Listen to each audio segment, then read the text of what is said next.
नमस्कार। भृगुनंदी नाड़ी एस्ट्रोलॉजी का हमारा कोर्स 20 सितंबर से शुरू होने वाला है। जो भी व्यूअर्स इसको ज्वाइन करना चाहते हैं, लास्ट अपॉर्चुनिटी है। अधिकतर सीट्स ऑलरेडी फिल हो चुकी हैं।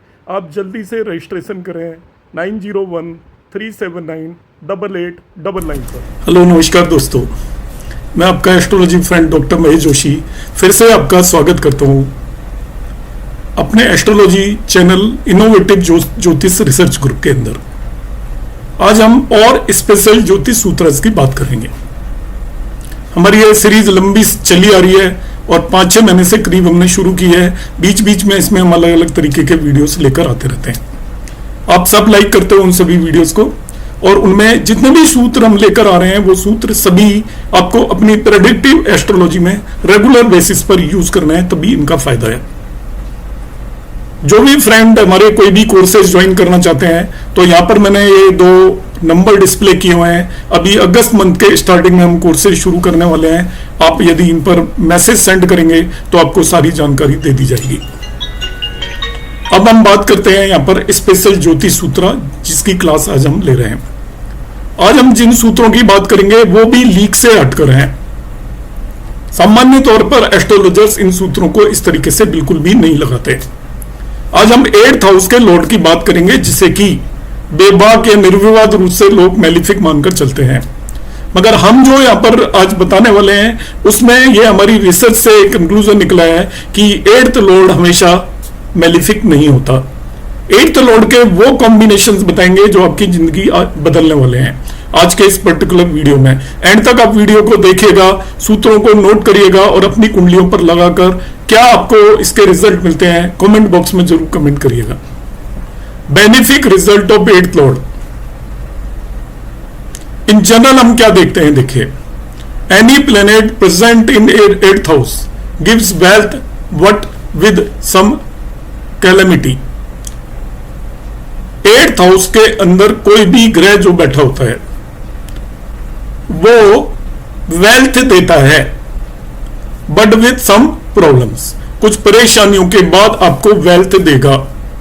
जैसे ही हम ये बोलेंगे कि 8th हाउस में बैठा हुआ प्लेनेट वेल्थ देगा, तो 8th हाउस में बैठे हुए प्लेनेट के बारे में तो कई सारी नेगेटिव बातें हैं।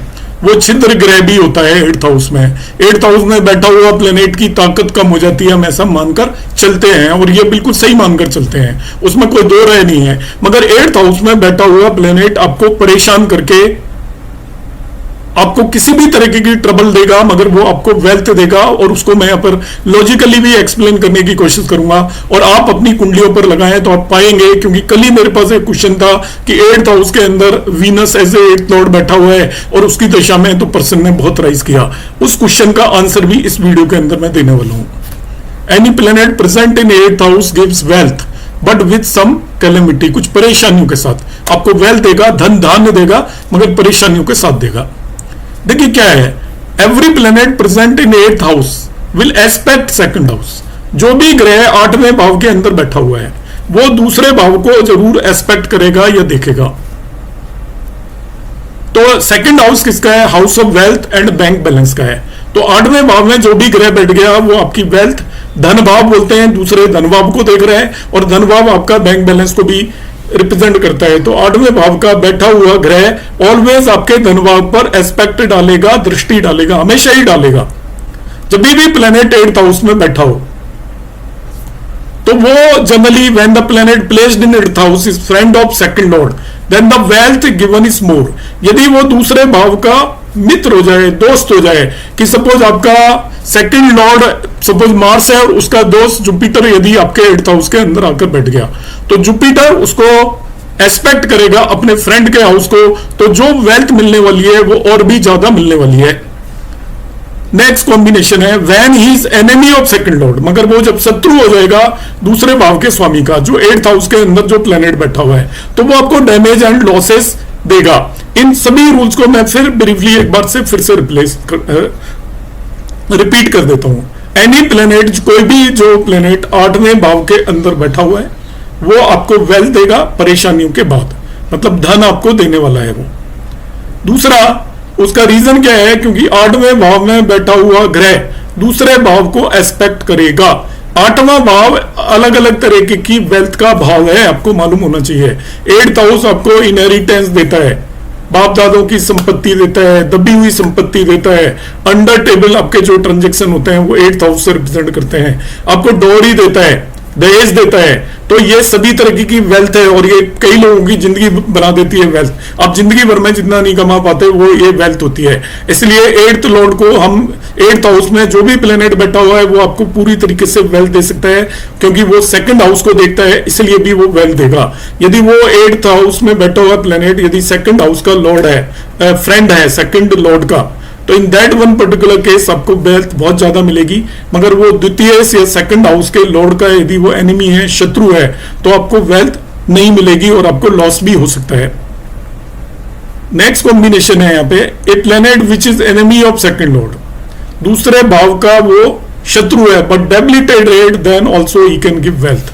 तो देखिए कॉम्बिनेशन बदल गया।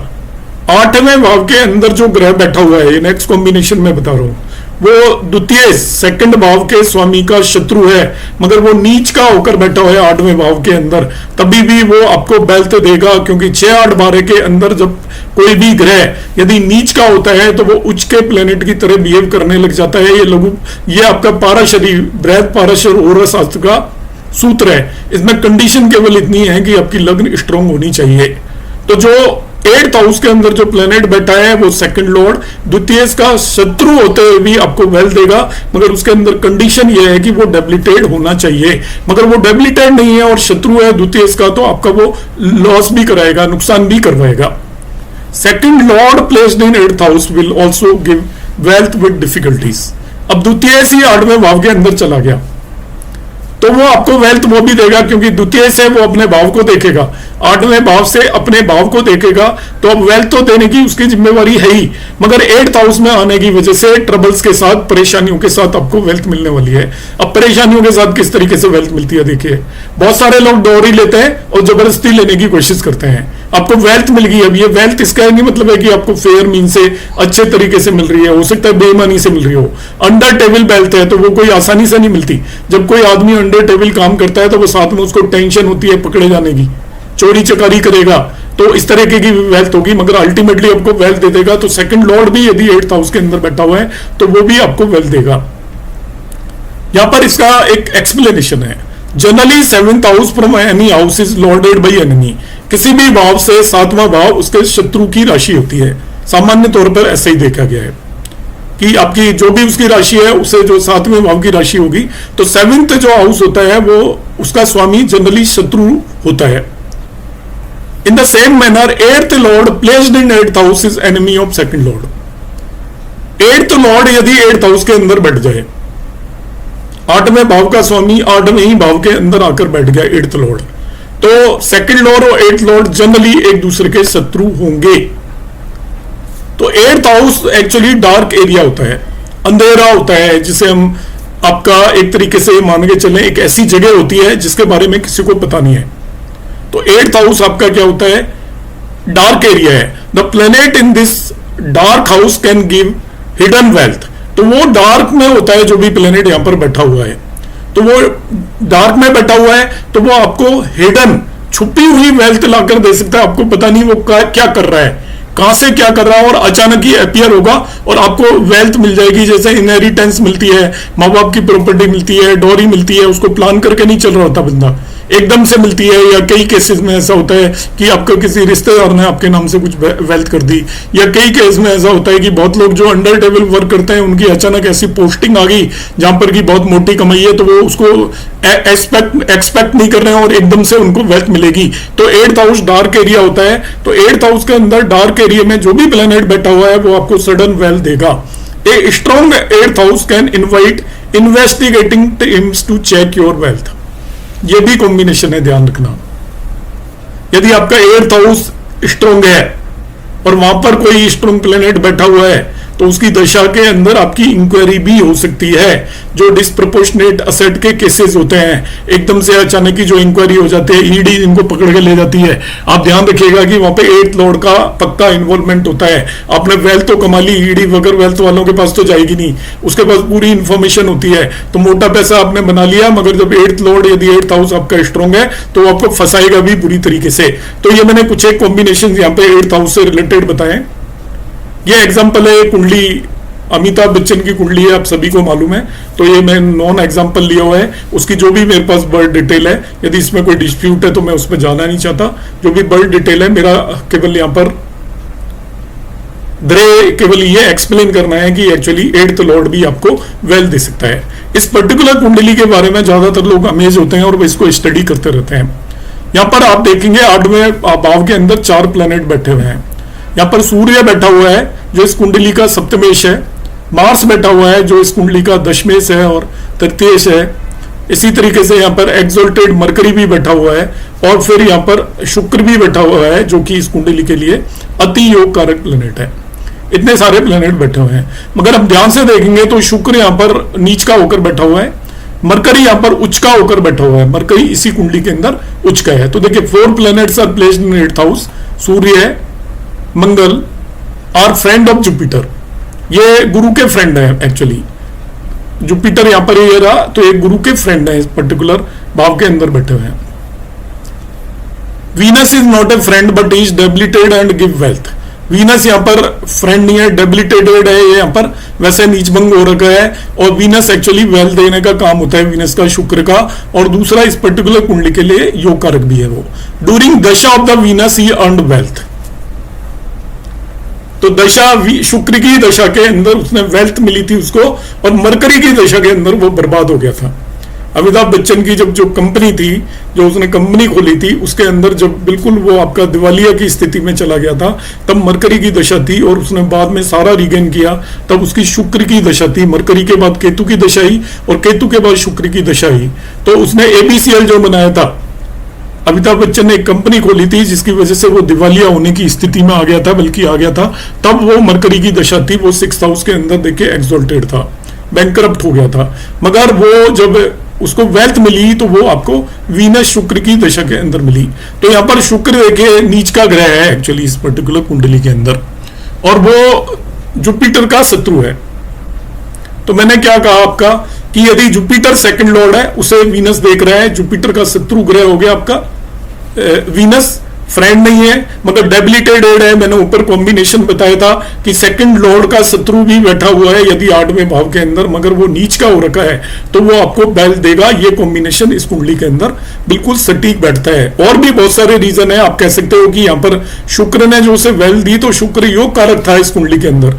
4th एंड आपका 9th लॉर्ड है तो उसके भाग्य ने भी काम किया, योग कारक हो गया। फिर इसके बाद वो उसका नीच भंग भी हो रखा है तो इसलिए भी वो वेल देगा। इसके बाद वो कई सारे राजयोग बना रहा है 8वें भाव के अंदर, केंद्रीय त्रिकोण राजयोग बन रहे हैं बहुत स्ट्रॉन्ग, मार्स के साथ भी राजयोग बना रहा है और सूर्य के साथ भी राजयोग बना रहा है। तो वो तो अपना अपना एक रीजन ही है, मगर जो मैं एक्सप्लेन कर रहा हूं वो रीजन इसके अंदर कुंडली के अंदर अपीयर हो रहा है। मैंने बताया था कि 8th हाउस के अंदर बैठा हुआ प्लेनेट भी अपनी दशा और अंतरदशाओं के अंदर वेल दे सकता है, क्योंकि वो 2nd हाउस को एस्पेक्ट कर रहा होता है। यदि वो 2nd लॉर्ड का फ्रेंड है तब तो वेल्थ देगा ही देगा। 2nd लॉर्ड का यदि शत्रु है तो वो वेल्थ नहीं देगा, लॉस करा देगा।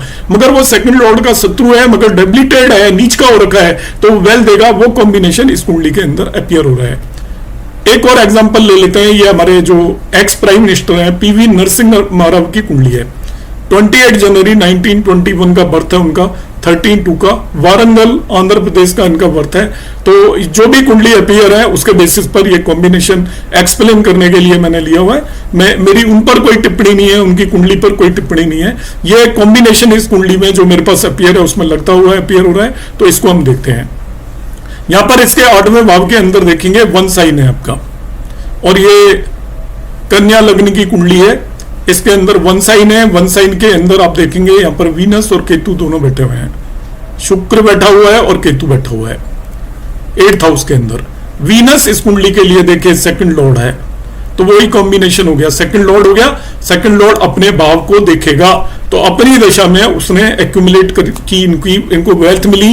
ये शुक्र की जब इनकी दशा आई थी तो वो मेंबर ऑफ पार्लियामेंट भी बने और मंत्री भी बने शुक्र की दशा में।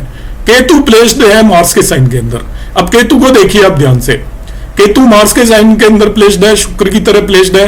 तो राहु केतु जिस भी राशि में बैठे होते हैं राशि लॉर्ड की तरह बिहेव करते हैं, और वो जिसके साथ बैठे होते हैं जो उसे इन्फ्लुएंस कर रहा होता है उसकी तरह भी बिहेव कर रहे हैं। तो इस कुंडली के अंदर जो केतु है वो मार्स की तरह भी एक्ट कर रहा है और ये शुक्र की तरह भी एक्ट कर रहा है। So acting as a Venus and Mars indicate some hidden source of wealth, क्योंकि 8th लॉर्ड है की तरह एक्ट कर रहा है केतु, यहां पर 8th लॉर्ड की तरह एक्ट कर रहा है।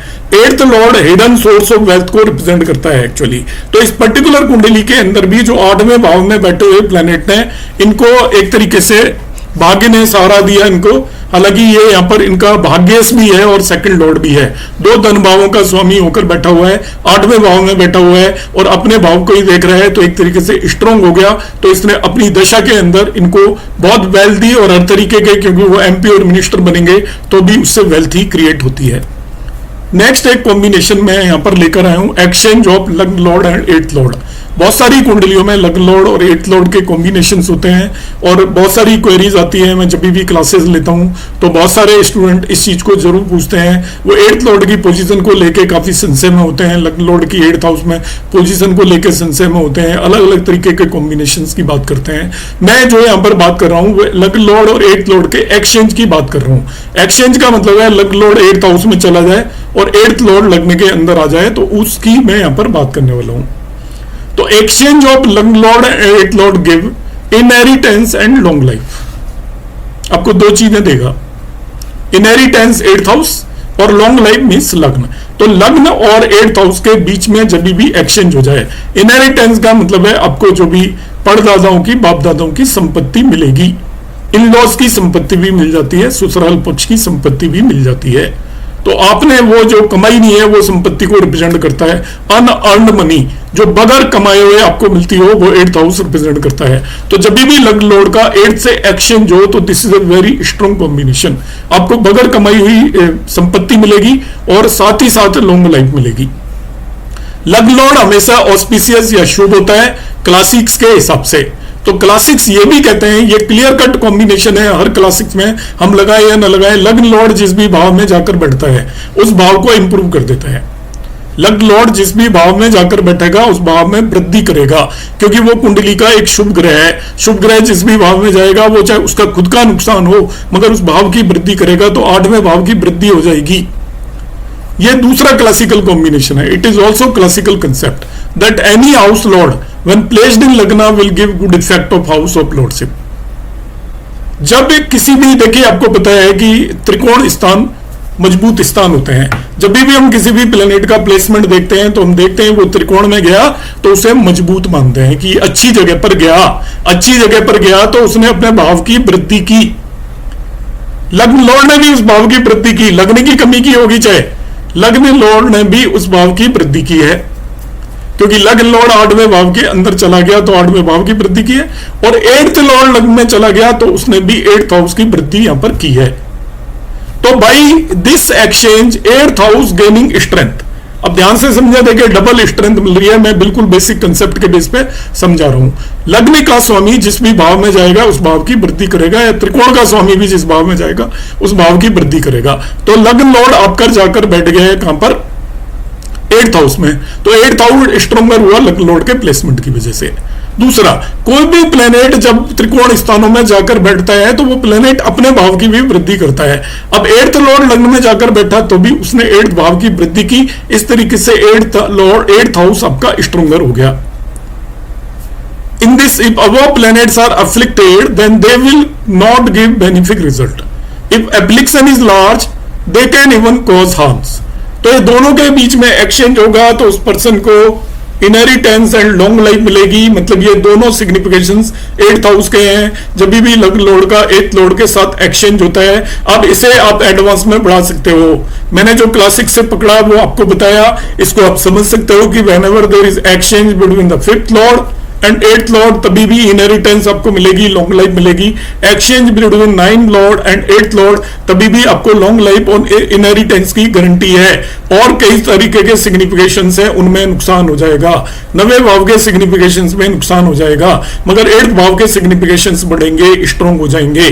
तो ये एक बहुत ही इंपॉर्टेंट सूत्र है जिसे आप अपनी कुंडलियों पर लगा सकते हो। इसका मैंने कोई प्रैक्टिकल एग्जांपल लेने की कोशिश नहीं की है, क्योंकि इसमें कोई एग्जाम्पल की जरूरत नहीं है, नीड नहीं है। मैंने जो बताया है उसको मैंने आपको बेसिक कंसेप्ट के बेसिस पर एक्सप्लेन किया है। तो अब इन दोनों सूत्रों को और अपने सूत्रों की किटी के अंदर ऐड कर लीजिए, अपने सूत्रों में लिख लीजिए। आपको सूत्र कैसे लगे, जैसा मैं हर बार अपील करता हूं, कमेंट बॉक्स में आप कमेंट जरूर करें। आप पूरा वीडियो यदि देख कर आए हैं तो एंड तक आपने इतना टाइम दिया है, तो आप 1 मिनट 10 सेकंड 5 सेकंड जो भी देना चाहें दें, और आप वीडियो को लाइक करें, और जो भी कमेंट आप करना चाहें कमेंट कर सकते हैं। वीडियो आपने अभी तक चैनल सब्सक्राइब नहीं किया है तो इसे सब्सक्राइब कर लें, तभी आपके पास ये सटीक सूत्र टाइम पर पहुंचेंगे। नमस्कार, धन्यवाद।